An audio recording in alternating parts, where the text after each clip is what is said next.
নমস্কার বন্ধুরা, শাশুড়ি বৌমার কিচেনে আপনাদেরকে স্বাগত জানাই। আজকে আপনাদের সাথে একটা রেসিপি শেয়ার করব, ছোট আলু দিয়ে মটরশুঁটি দিয়ে তরকারি।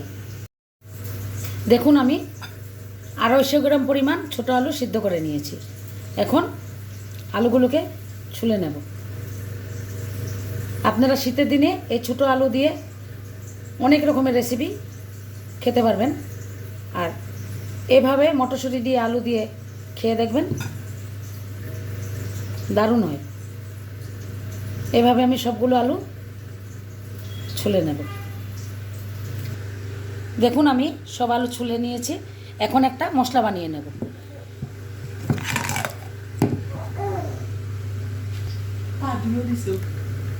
এখন আমি কাঁচা লঙ্কাটা দিয়ে দিলাম, টমেটোটা দিয়ে দিলাম, আদাটা দিয়ে দেব।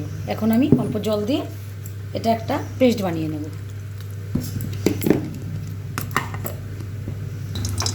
কড়াইতে সর্ষের তেল গরম করে দুটো তেজপাতা দিয়ে দিলাম, আস্ত জিরে দিয়ে দিলাম, রাঁধুনি বাকল দিয়ে দিলাম।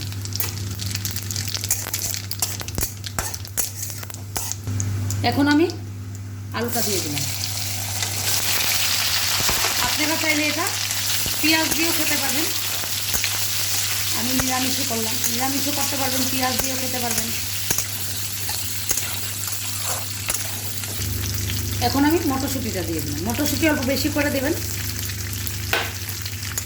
খেতে ভালো লাগবে। এখন আমি নুনটা হলুদটা দিয়ে দেবো, দিয়ে ভালো করে কষাবো। পরিমাণ মতো নুনটা দিয়ে দিলাম, 1 চামচ হলুদ গুঁড়ো দিলাম,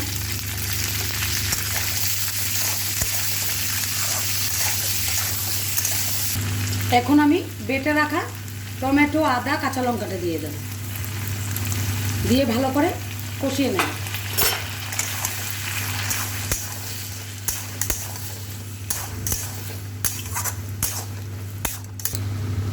এখন আমি জিরে ধনে গুঁড়ো 1 চামচ দিলাম,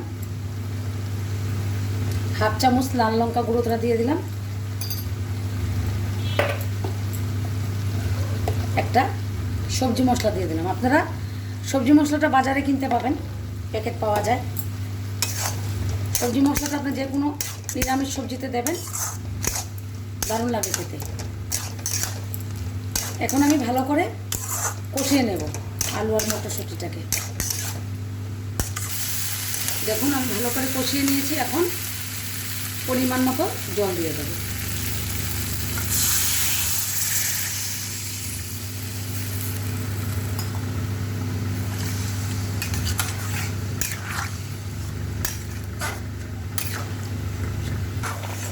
দেখুন, আমার তরকারিটা রেডি। এখন ধনে পাতাটা দিয়ে দেব।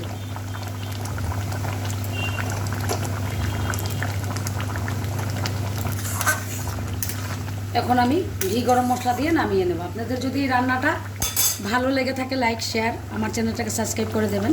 আর আপনারা বাড়িতে বানিয়ে খেয়ে দেখবেন, দারুণ লাগে। 1 চামচ গরম মশলা দিয়ে দিলাম,